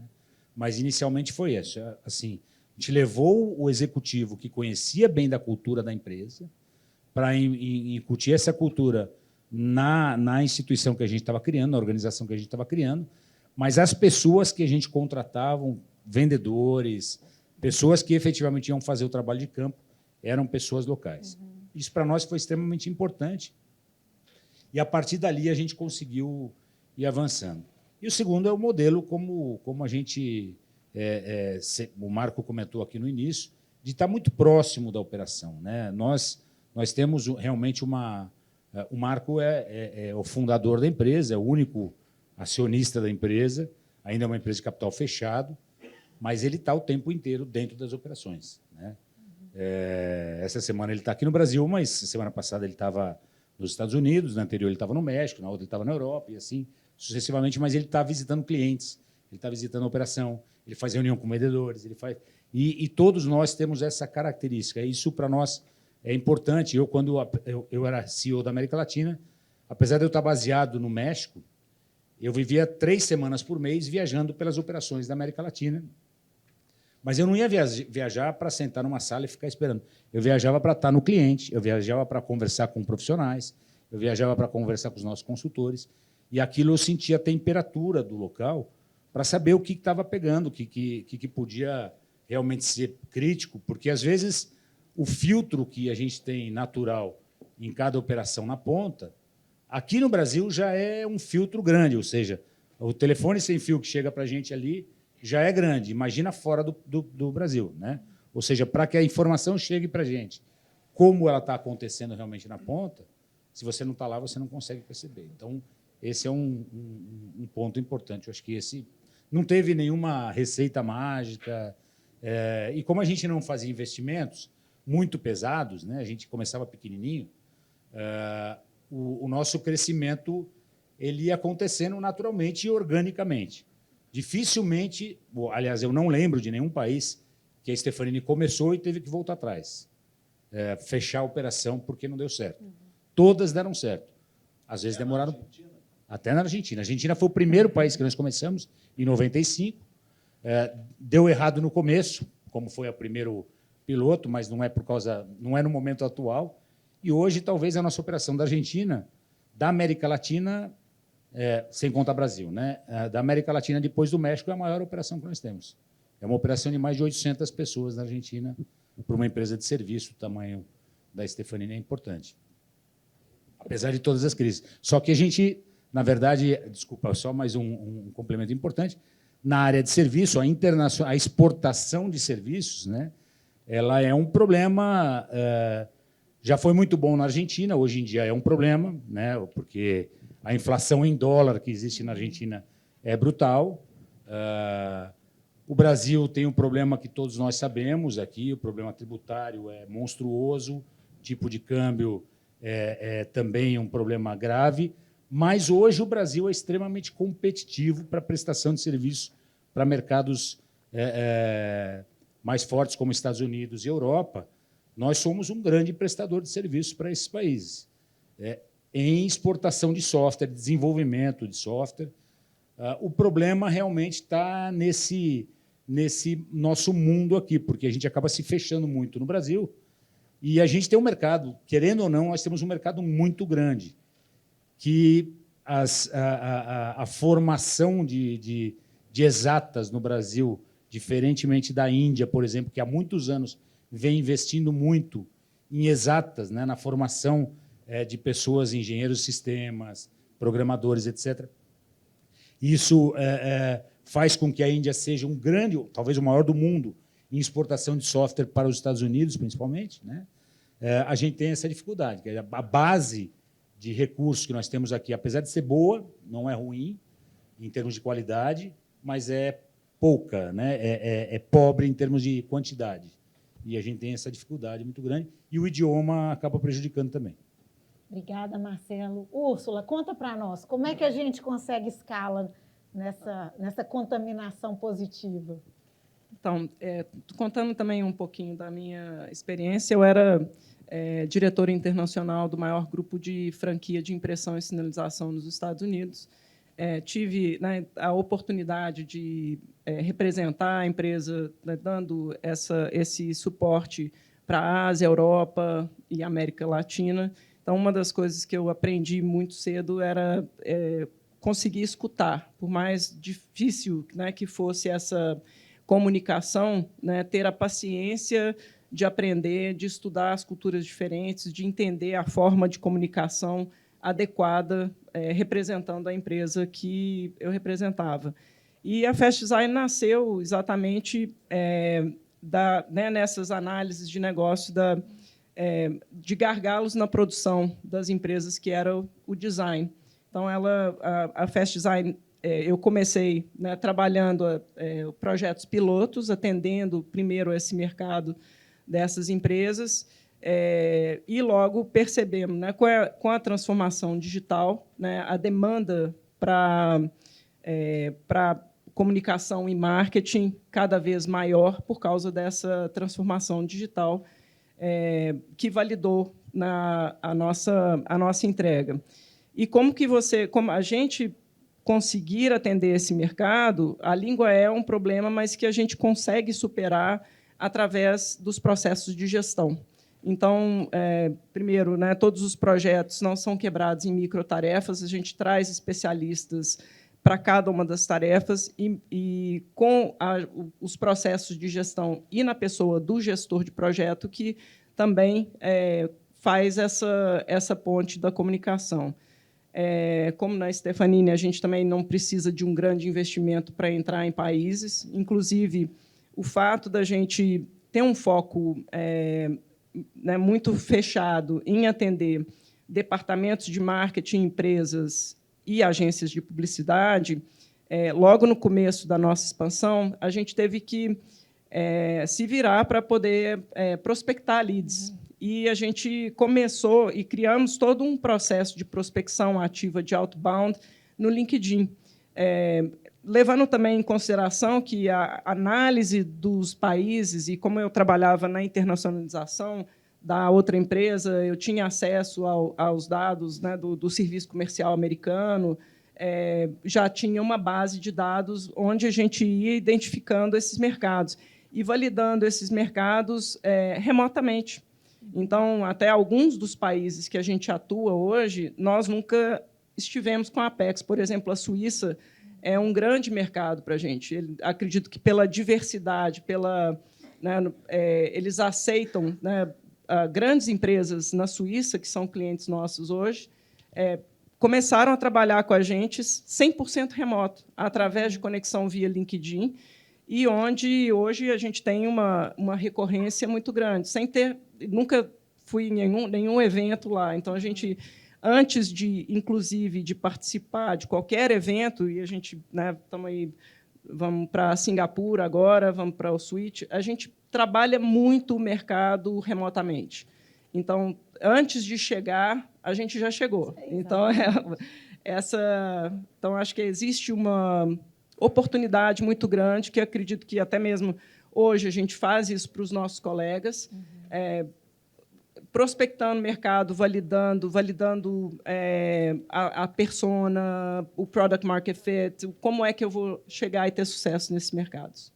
Excelente, parabéns. Bom, estamos caminhando para o final do nosso painel. Antes de terminar, eu gostaria de convidar o Igor e o Carlos para algumas palavras de encerramento do painel. Vamos colocar a Apex à disposição, né? A Clarissa vai falar um pouco mais sobre a agência, mas nós temos um foco cada vez mais centrado ao nosso cliente. Eu acho que ele é central, as empresas são centrais para a nossa existência, né? E só dar um dado para vocês, quando a Apex foi criada, a gente foi quase como uma costela do Sebrae, né? Para apoiar a internacionalização de micro e pequenas empresas brasileiras lá em 1997. A Apex foi institucionalizada em 2003. Em 97, o Brasil tinha 15 mil exportadoras. E agora a gente já tem 30 mil exportadoras. Acho que talvez o grande desafio nosso é conseguir se inserir com mais share nas importações e ir fazendo com que as empresas participem dessa jornada internacional e consigam, inclusive, crescer de tal forma que consigam evoluir sem os nossos serviços, né? Acho que esse é o grande objetivo e nós estamos à disposição de todos vocês, nos colocar à disposição mesmo. Obrigado. Não, só para reforçar o ponto que o Igor fez a respeito do centro geoeconômico da economia mundial, que vai continuar a migrar em direção à Ásia. E como a gente se prepara para isso é, sem dúvida nenhuma, um desafio. Quando Jesus Cristo nasceu, o centro geoeconômico do mundo estava na Mesopotâmia. Após a Segunda Guerra Mundial, como você mencionou, estava praticamente na América do Norte. Os Estados Unidos era 40% do PIB mundial por causa da destruição da Europa e do Japão. Hoje, ele já se encontra em direção à Eurásia, né? E nós nunca vimos um pulo tão dramático do centro geográfico econômico do mundo como o que ocorreu entre 2010 e 2020. E isso vai continuar, não necessariamente por causa da China, mas por causa do que o The Economist chama out Asia, né? Os outros países do ASEAN, etc. Então, isso daí certamente coloca alguns desafios para o Brasil. Agora, nós temos que prestar atenção também ao nosso entorno. E aqui a questão da língua é sempre um problema. Eu, quando era diretor da Europa do Banco Mundial, baseado em Paris, a primeira vez que eu fui visitar Madrid, eu falei para os meus colegas, eu vou falar em inglês. Eles falaram, não, pode falar em portunhol, não tem problema. Olha, não, tudo bem. Então, eu fui lá e o meu primeiro discurso foi em portunhol. E eu nunca escrevo os discursos, tem assim bullet points. Acabei o discurso e tal, fui almoçar com um amigo do governo espanhol e eu perguntei, me diga, deu para entender tudo que eu falei? Ele falou, não, entendemos tudo, só tem um detalhe. Quando você falar anos, é anhos. Então, sempre tem um probleminha que você tem que ter cuidado. E no México tem a cultura do ahorita, né? Você dá aula no colégio mexicano, mas o ahorita é um lapso de tempo entre um segundo e nunca mais. Exatamente. Bom, pessoal, já aquecendo aí para o que vem a seguir, temos um espaço aqui para ter algumas perguntas de vocês. 2 perguntinhas. Quem gostaria de matar a curiosidade? Acho que comentando um pouco da Stefanini, né, foram alguns desafios e a questão do executivo número 1 com a cultura local, acho que é um ponto extremamente importante. E como está sendo esse processo, principalmente com fusões, né, ou aquisições, para fazer essa interação entre culturas e manter o processo de crescimento de ambas as companhias também agora embaixo do grupo? Legal. Essa é uma pergunta interessante, porque realmente eu falei da primeira fase, né? Essa é a segunda fase, que é o crescimento já inorgânico, né? O crescimento já com aquisições. Apesar de que a internacionalização nossa, ela não teve tanto problema de M&A. Nós tivemos poucas empresas que nós compramos fora do Brasil, né? Mas tivemos. Nós temos uma empresa, a maior empresa que nós compramos foi em 2011, que é uma empresa que a gente comprou nos Estados Unidos, que estava listada na Bolsa de Nova York, que era uma empresa de mais ou menos 2.000 ou 2.500 colaboradores, mais ou menos. Tinha uma forte atuação nos Estados Unidos e Europa. E ali realmente foi uma aquisição para expansão naqueles mercados. Foi talvez a maior dificuldade que nós tivemos nessa fusão da cultura americana com a cultura brasileira, a forma de trabalhar do americano com a nossa cultura aqui. Então, nós passamos por bons bocados aí nessa fusão. Foi feito um trabalho muito forte de gente e cultura. Até hoje a gente tem que fazer muito disso. Nós levamos, na verdade, nós já tínhamos um executivo brasileiro que trabalhava na nossa operação de expansão orgânica, que, quando foi feita a aquisição, ele acabou assumindo também essa operação local, lá nos Estados Unidos. E na Europa, parte da Europa foi para outra gestão, mas a dificuldade foi muito grande, foi muito processo, muito trabalho de adaptação a ambas as culturas, sistemas, etc. Isso não é nada fácil e a gente tem problemas até hoje. Mas melhorando pouco a pouco e a gente está aprendendo pouco a pouco.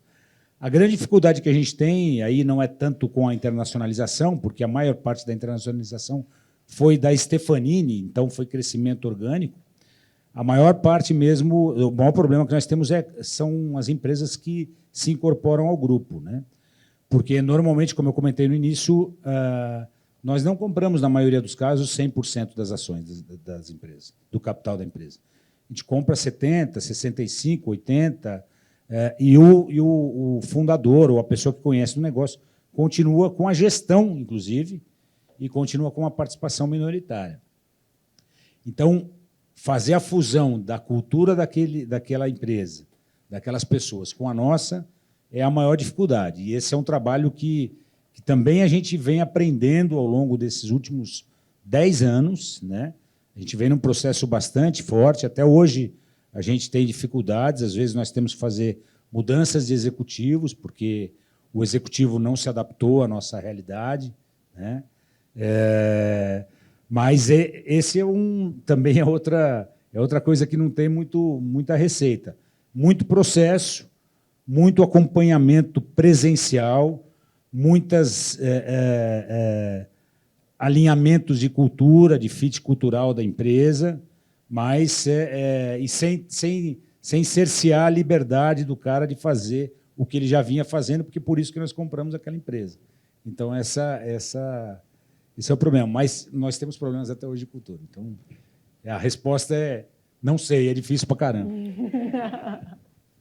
Minha pergunta vai para o Igor, tá? Identificando, eu sou de uma empresa de equipamentos médicos e a gente tem dificuldade com apoio, né, em estudo de mercado. Você, sendo da inteligência de mercado, a pergunta é: a Apex disponibiliza esses dados para as empresas?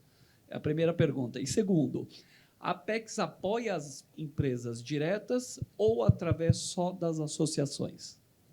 Ótima pergunta, obrigado pela sua pergunta. Inclusive, um setor bastante estratégico, né? A gente vê uma grande demanda mundial e local, inclusive, né, para equipamentos médicos. Acho que depois da pandemia, inclusive, todo mundo percebeu, e talvez, Carlos, esse seja um dos aspectos centrais aí dos desafios, que é a questão de saúde. Demografia vai mudar muito no mundo, né?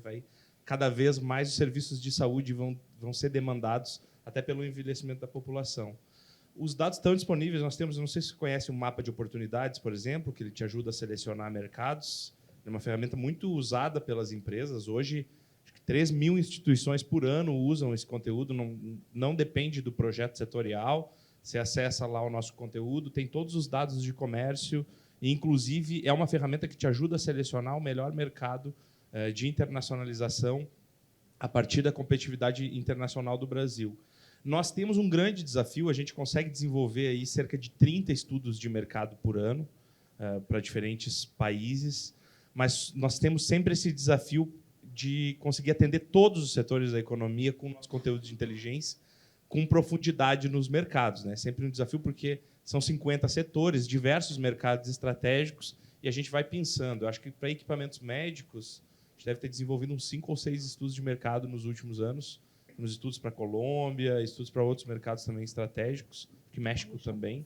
Então, acessa lá, tem bastante conteúdo disponível, mas nós sabemos, e eu acho que é central na nossa estratégia de inteligência, a gente conseguir expandir o que a gente tem nas nossas bases de dados para as empresas, né?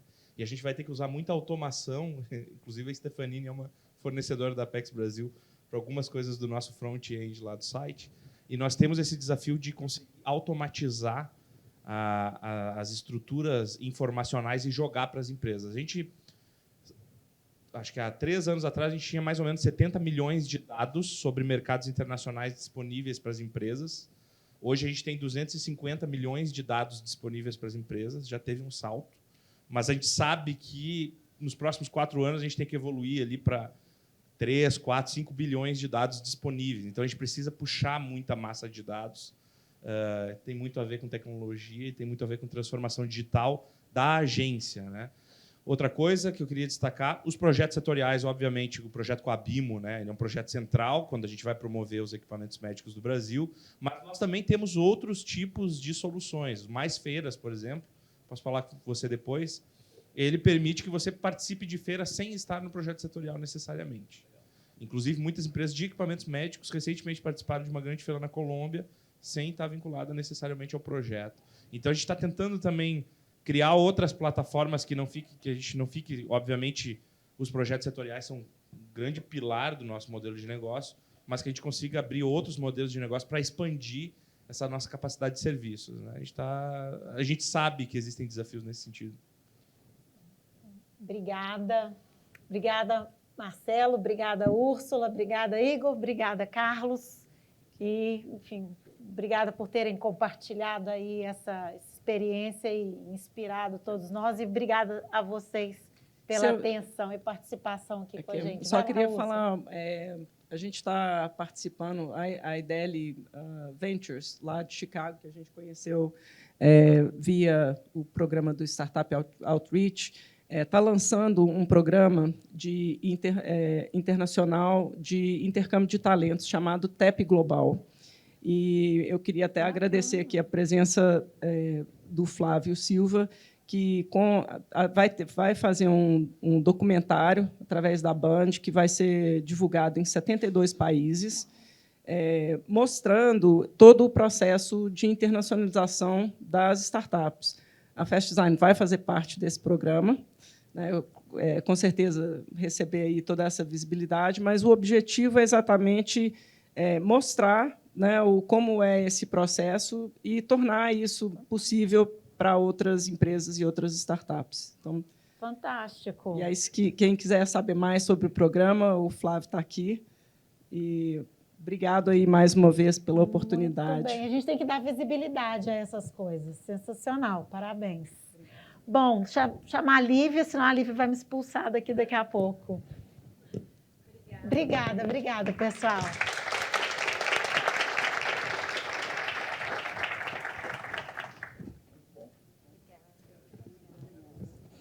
Obrigada a todos, obrigada, Viviane, pela moderação, a vocês por compartilhar conosco essas visões, experiências. Estamos chegando ao final do nosso evento. Eu gostaria, antes da gente encerrar, antes de falar algumas palavras de encerramento, convidar novamente ao palco a Clarissa Furtado. Acho que essa última pergunta, né, Clarissa, foi o gancho perfeito para você nos contar um pouco mais sobre as formas de apoio da Apex, a internacionalização. Então, te agradeço. Está com você, a gente já está colocando. Bom, acho que a gente já ouviu bastante falar aqui da Apex ao longo da manhã e de alguns serviços, e foi muito bom ter aqui empresários que corroboram que o trabalho que a gente vem fazendo vem tendo um resultado interessante. A Fast Design, por exemplo, é participante de várias iniciativas nossas. A gente também tem aqui empresas franquias, né, empresas participantes dos projetos setoriais, tanto da BIMO como da Projeto com a ABF, que é um projeto de franquias também, que também tem um resultado muito interessante em termos de internacionalização, né?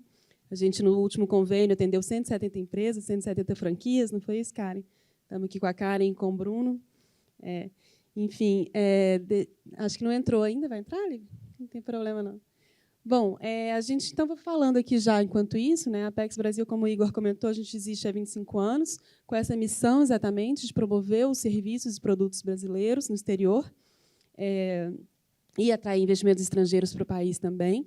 Então, a gente atua por meio de projetos setoriais, que são projetos em parceria com as associações que representam o setor nacionalmente. Nesses projetos, a gente trabalha com promoção comercial, então a gente leva as empresas para participar de feiras, coloca as empresas em contato com o comprador, né, com o cliente no mundo inteiro. Esse é um grande pilar da nossa atuação, mas a gente também tem outras frentes de atuação e a gente vem desenvolvendo novos produtos e serviços para buscar atender as empresas da melhor forma possível. Sempre com foco também, como o Igor falou, a gente atende empresas de todos os portes, mas a gente tem uma atenção especial, um cuidado especial com as micro e pequenas empresas. Então, um dos programas, por exemplo, que a gente tem na área de qualificação, que é de preparação para exportação e para internacionalização, é o PIEX. É um programa que atende cerca de 3.000 empresas por ano em todo o Brasil e que ele tem 70% dos clientes são pequenas empresas, né, micro e pequenas empresas. Bom, eu vou falando, acho que não vai entrar, vou falando que a gente sei que está todo mundo cansado e aí a gente já vai pulando quando entrar a apresentação. O PIEX, então, uma novidade que a gente tem para a questão da expansão internacional é que a gente desenvolveu a metodologia do PIEX, adaptou a metodologia para o atendimento em expansão internacional. Então, a gente está agora com um projeto piloto rodando e as empresas que têm interesse em se expandir internacionalmente podem ser atendidas por um técnico, né, que vai ajudar as empresas a traçarem a estratégia, desenvolver a sua estratégia de negócios para a internacionalização. A gente tem uma metodologia própria, né, que a gente desenvolveu lá atrás, já, que trabalha com os pilares de estratégia, mercado e operação, né, e a gente vai agora oferecer esse serviço adicional para as empresas brasileiras por meio do Programa de Qualificação para Exportação, que agora é o Programa de Qualificação para Exportação e Expansão Internacional. Então, essa é uma possibilidade que as empresas podem contar com a gente. Até estava conversando aqui no intervalo com uma das empresas que está aqui, e ela falou, eu queria um apoio, porque eu estou mudando de empresa e estou querendo fazer o meu planejamento. Então, esse é um programa que pode atender muito bem as empresas nesse sentido. A gente também tem cursos, né? A gente tem curso de estratégia para internacionalização em parceria com a SPM, que também é bastante interessante para as empresas. Também temos um curso de marketing digital internacional, que também é um curso bastante robusto para executivos também, que é bem interessante também para quem quer entender como fazer o seu marketing lá fora, uma coisa que é essencial, né? Como a Úrsula mostrou aí, que é fundamental trabalhar o marketing, trabalhar a cultura fora do Brasil. Então, esses são alguns dos cursos, algumas das qualificações que a gente tem, mas a gente tem também iniciativas voltadas para o comércio eletrônico, e aí a gente também conversa muito com os resultados da pesquisa, né? A gente viu que as empresas hoje estão abrindo operação fora, estão atuando fora do Brasil muito também por meio do comércio eletrônico, abrindo lojas em plataformas, marketplaces, né? E conhecendo melhor essa estrutura do mercado internacional pelo comércio eletrônico. E, então, a gente tem trabalhos em parcerias, né, com plataformas de comércio eletrônico. A gente tem parceria com a Amazon, Alibaba, eBay e agora com a Shopee. E, nessas parcerias, a gente acelera as empresas nessas plataformas, a gente ajuda as empresas a entender como funcionam as plataformas e como que elas podem aparecer melhor nessas plataformas e fazer o melhor uso possível dessas plataformas. É uma ação bastante interessante que vem crescendo muito e que a gente vem tendo muito resultado em termos de empresas realmente conseguirem abrir suas operações por meio do e-commerce. Ainda na seara do e-commerce, eu também estava comentando com a empresária também que estava aqui, que já saiu da Stock, sobre uma missão que a gente vai fazer agora para a China, por exemplo, para a gente conhecer em loco o mercado de comércio eletrônico da China. Então, a gente vai ter visitas lá aos grandes marketplaces, plataformas, centros de distribuição, centros de logística, enfim, agentes ali do mercado local que podem apoiar a empresa nesse processo de internacionalização via comércio eletrônico. Também importante, também estava na minha apresentação aqui, mas então estou lembrando um pouco fora de ordem. Bom, está entrando ali. É a questão são os escritórios da Apex Brasil no exterior. A gente tem escritório em 7 países, são atualmente 15 escritórios. Estava justamente aqui, então, aí é o mapa dos nossos escritórios. Atualmente, a gente tem, então, nos Estados Unidos, Colômbia, na Europa, na Ásia, na Rússia e na China, 2 escritórios na China. E aqui no Brasil também a gente está espalhado nas 5 regiões. E os nossos escritórios, então, eles têm essa capacidade de atender as empresas, né, com um apoio local, explicando como é que funciona aquele mercado, fazendo estudos junto com a empresa naquele mercado, ajudando a empresa a achar possíveis clientes, parceiros, distribuidores. É um trabalho bem relevante na internacionalização de empresas e que também é integrado com o Itamaraty, né, com o Ministério das Relações Exteriores. Então, bom, aqui são alguns dos nossos resultados, só para vocês terem alguma ideia. O Igor já deu o número, né, de 14.460 empresas que a gente apoia por ano. 48% delas são micro e pequenas empresas. São empresas que respondem por mais ou menos 40% das exportações brasileiras. Elas crescem, o crescimento das exportações das empresas que a gente apoia é maior que o crescimento das exportações do Brasil, proporcionalmente. Então, a gente vê que tem uma efetividade bastante grande no nosso resultado. E um pouco do que a gente já falou, né? Por exemplo, no ano passado, a gente teve 945 empresas atendidas em comércio eletrônico, né, em apoio ao e-commerce. A gente teve mais de 1.600 empresas capacitadas em competitividade, os projetos setoriais, núcleos PIEX, enfim, alguns dos grandes números da Apex aqui, eu não vou me alongar muito, né? Falando da qualificação, então, eu já falei um pouquinho do PIEX, que é o Programa de Qualificação para Exportação. A gente também tem uma plataforma de EAD, a gente tem esses cursos que eu mencionei também, e o programa e-Export, que é esse programa de comércio eletrônico, além de um programa para design também, para as empresas que querem apoio no desenvolvimento do seu design de produtos e serviços. Então, eu não vou me alongar aqui, mas o PIEX então, é um atendimento para um técnico de comércio exterior que entrega para a empresa um plano de exportação, no caso de bens, ou um mapa de valor, no caso de serviços. Também foi muito falado aqui sobre a importância da exportação de serviços ou da internacionalização das empresas de serviços, né? E a gente buscou adequar a metodologia de atendimento para isso. Então, hoje em dia, os técnicos estão preparados para trabalhar também com serviços. E o PIEX Expansão Internacional, que eu também estava mencionando, então, que é esse atendimento customizado às empresas. A gente já fazia isso ao longo dos últimos anos, a gente atendeu mais de 180 empresas, mas agora a gente juntou os 2 programas, então a gente espera dar mais escala a esse atendimento customizado. E o curso de marketing internacional também. Aqui é o programa e-Export, que eu estava comentando, sobre comércio eletrônico internacional. Então, a gente tem toda a parte de sensibilização qualificação e apoio à abertura digital, né, essas missões de e-commerce, por exemplo, que aparecem ali na abertura digital, como essa que a gente vai fazer para a China, agora em outubro, e os cursos, estudos e acelerações nas plataformas. As plataformas que a gente trabalha, então, como eu disse, a Amazon, Alibaba, eBay e Shopee. E a gente também tem um diagnóstico de comércio eletrônico internacional, um autodiagnóstico, né? Então, a empresa que tiver interesse, ela pode entrar, pode ir por esse QR Code, ela consegue ver o nível de maturidade que ela está em relação ao comércio eletrônico internacional. Então, tem empresas que já vendem aqui no Brasil via comércio eletrônico, elas já estão um passo à frente, que elas já entendem mais ou menos como funciona o negócio, mas elas precisam desenvolver para exportar, né, para vender via comércio eletrônico algumas outras capacidades e competências que a gente vai ajudar. E, por fim, falando um pouquinho do nosso trabalho com as startups, que também é uma coisa que apareceu bem fortemente na pesquisa da Fundação Dom Cabral, né? A Lívia estava comentando, a gente fez um esforço de divulgar a pesquisa, né, para as nossas startups que a gente atende. A gente atende hoje cerca de 740 empresas, ainda é pouco, perto do grande potencial que startups têm no Brasil. A gente vê que vem crescendo muito rapidamente, né, o número de empresas que se definem como startups.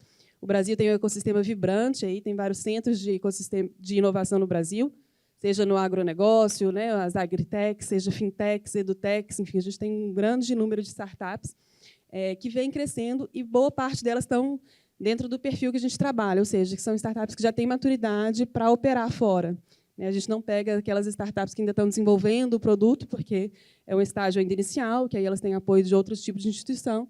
Para a Apex, a gente pega as startups já em operação e a gente faz algumas iniciativas como essas que a Úrsula mencionou, que ela participou, do Startup Outreach Brasil, que é um programa que a gente executa em parceria com o Ministério das Relações Exteriores, o MIDIC, o SEBRAE e a Amprotec, e é um programa que leva as startups para a imersão em ecossistemas inovadores em todo o mundo. Então, a gente seleciona alguns mercados, alguns ecossistemas que estão crescendo e que têm esse interesse por parcerias com o Brasil e leva as startups para lá para entender como é que funciona esse local, quem são os agentes do ecossistema. Então, o próximo ciclo agora vai ser em Singapura. A Úrsula vai estar com a gente, participando lá. A gente já realizou, aí, ao longo do tempo, mais de 14 ciclos de imersão. Esse aí é em Chicago. Se eu não me engano, acho que a Úrsula está aí nessa foto também. E a gente também trabalha com missões a feiras de inovação e tecnologia. Então, a gente pega algumas das principais missões, os principais eventos que acontecem no mundo inteiro, né?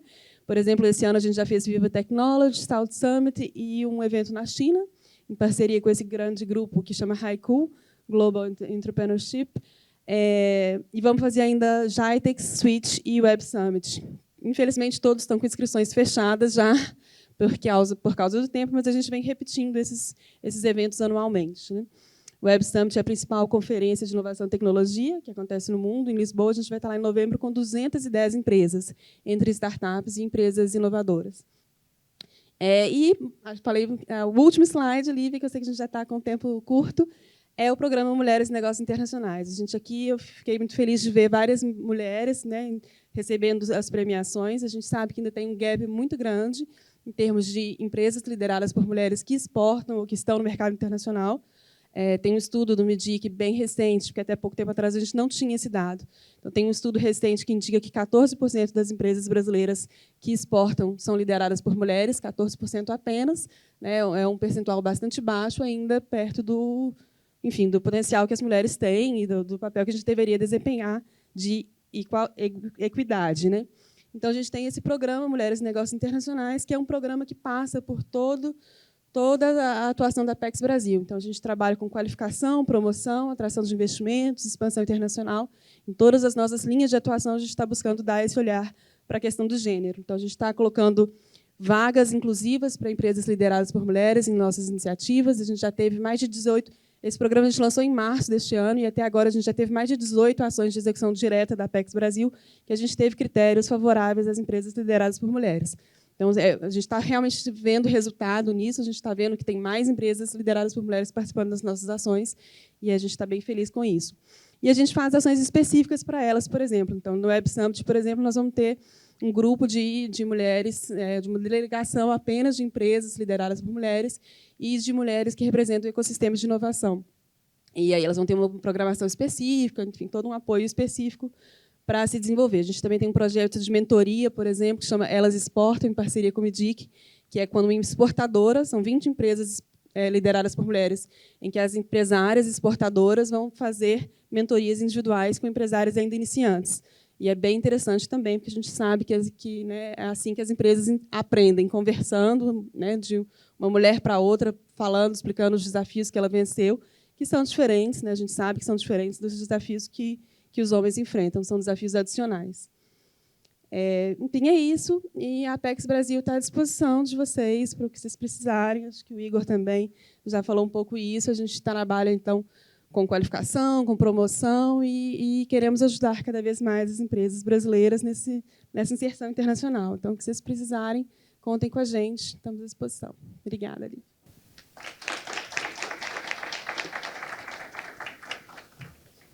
Obrigada, Clarissa. Estamos agora chegando ao fim mesmo do evento. Também quero falar um pouco sobre a continuidade desse trabalho e como que a Fundação Dom Cabral também pode estar com vocês, apoiando nesse processo de internacionalização, acho que de forma muito complementar ao trabalho que a Apex faz.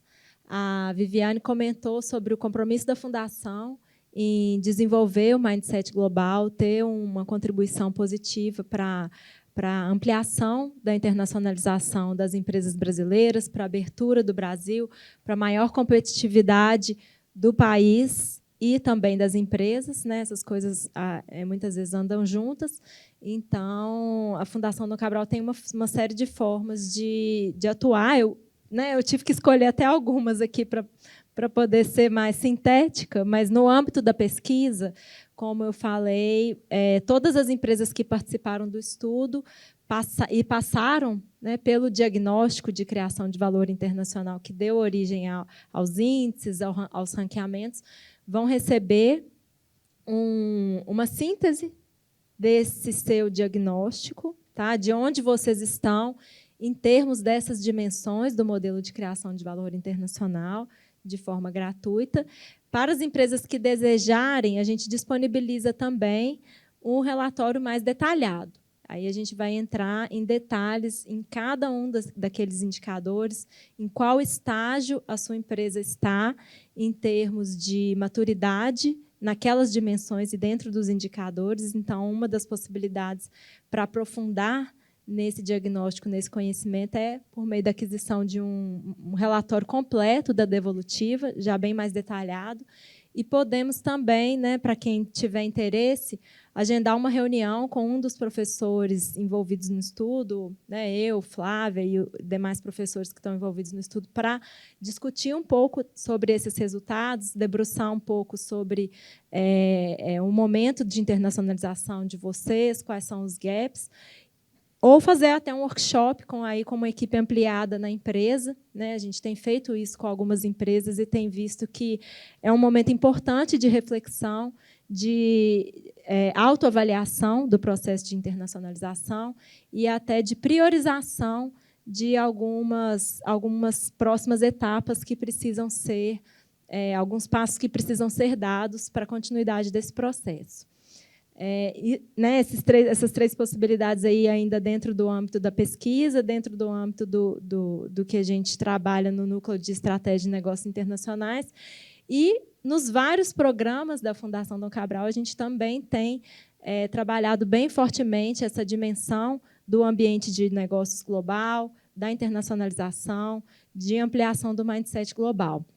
Então, né, queria destacar aqui alguns. Um deles é o Executive MBA, em que vocês até receberam um material mais detalhado sobre o programa, passou recentemente por uma reformulação exatamente para incluir um componente de perspectivas globais mais forte ao longo de todos os módulos do programa e com aprofundamento em liderança em ambientes globalizados, em liderança cross-cultural leadership, né? Em ambientes que requerem interações interculturais e liderança para empresas que, na verdade, são todas, né? Porque mesmo as que não são internacionalizadas são afetadas pela globalização, pela entrada de empresas estrangeiras. Então, como liderar melhor equipes multiculturais, equipes diversas e equipes multilocalizadas nesse contexto atual. Isso é o que a gente tem feito, né, no Executive MBA. um programa para executivos, um programa também que várias empresas mandam, né, seus executivos para passar por essa trajetória de gestão geral, mas com esse aprofundamento forte em negócios globais. E nos programas customizados da Fundação Dom Cabral, a gente também tem utilizado esse modelo de criação de valor internacional como uma primeira etapa para conhecer a empresa, conhecer o estágio de internacionalização e, a partir daí, desenhar uma solução educacional, um curso, um programa de capacitação, momentos de sensibilização da empresa ou até programas de maior intervenção com projetos para que a gente possa também apoiar a empresa a definir e implementar algumas dessas estratégias, né? Então, projetos para entrada em diferentes mercados, para adaptação de produtos, para organização dessa nova arquitetura organizacional para operar como uma multinacional. Temos também esses conteúdos muito fortemente no PAEX, que é a nossa parceria para empresas que estão buscando crescimento, com foco em médias empresas, em que a gente também acompanha, para aquelas empresas que desejarem, acompanha com monitorias, com palestras, com acompanhamentos periódicos na empresa, a estratégia de internacionalização.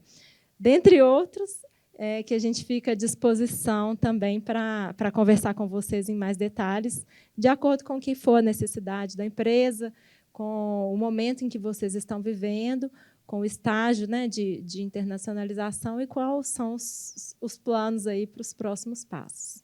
Tá? Quero agradecer a todos pela presença.